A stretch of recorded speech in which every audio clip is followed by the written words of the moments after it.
Créée en 1998 par le Centre occitan du Pays Castres, la dictée occitane s'est depuis bien étendue. Aujourd'hui, plus de 40 villes sont officiellement inscrites à cette dictée. À Souston, c'est toujours avec grand plaisir que les Gascons de la région se retrouvent pour ce moment de partage convivial organisé par l'Ougastoun à Soustounou.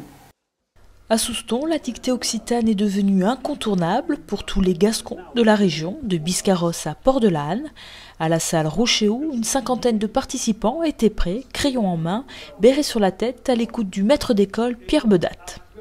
Au bireplec du whistle plantade de sapines, ligne qui serpillava de cap au nord et qui désapparaissait d'arrêt une autre isle.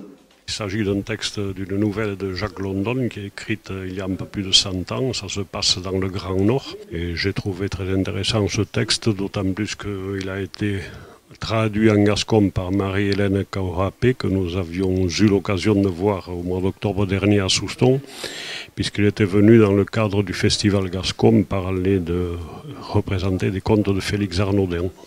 Et je lui avais demandé à ce moment-là l'autorisation d'utiliser ce texte pour la dictée. Elle en avait été ravie. Parmi les participants penchés sur leur copie, des novices et des défenseurs de la culture occitane, avec pour chacun des motivations différentes pour apprendre la langue. Moi, c'était pas une motivation au départ, c'était une obligation. J'ai commencé quand j'étais en 6e et je continue au lycée. Voilà, mes parents m'ont inscrit dès que j'étais en 6e et ça a bien marché pour moi. Au lycée, je me suis dit pourquoi pas continuer. Et, même si j'en fais depuis 7 ans, je trouve quand même un peu dur la dictée. Ouais. Je fais du gascon parce que ça m'amuse et que là où je passe, j'ai la curiosité un petit peu de savoir comment les gens parlent. Alors j'étais en Alsace, et j'ai fait 2 ans d'alsacien, avec pas plus de résultats qu'en gascon d'ailleurs, mais c'est pas grave, ça m'amuse beaucoup. Voilà. Si je suis un défenseur de la langue, ce serait assez présomptueux à dire, mais c'est une cause qui m'intéresse. Une langue qui disparaît, c'est un peu comme les abeilles. Du jour où les abeilles disparaissent, on dit que l'homme va disparaître. Je pense que si on laisse disparaître des langues, bien à mon avis, c'est au moins des bibliothèques qui disparaissent si ce n'est pas la culture. Donc oui, ça m'intéresse. Pour tous, une chose est sûre, les accents sont un véritable problème.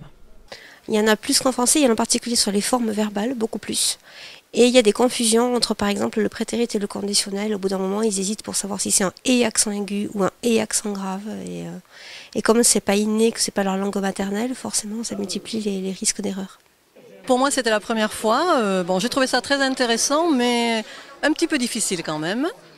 Moi, j'ai un petit problème avec les accents en gascon. Et alors, je crois que j'ai fait 7 ou 8 fautes, je crois. Voilà. Les accents sur les conjugaisons, ça, j'ai pas encore enregistré. Je fais beaucoup de mesclagne. Moi, pensi que c'est plan passat, ben bé. Il y a quelques aspects que pensi, mais ben bé. Pas à l'œil de gré, oui. Au final, peu importe le nombre de fautes, l'important c'est de participer et même de s'amuser.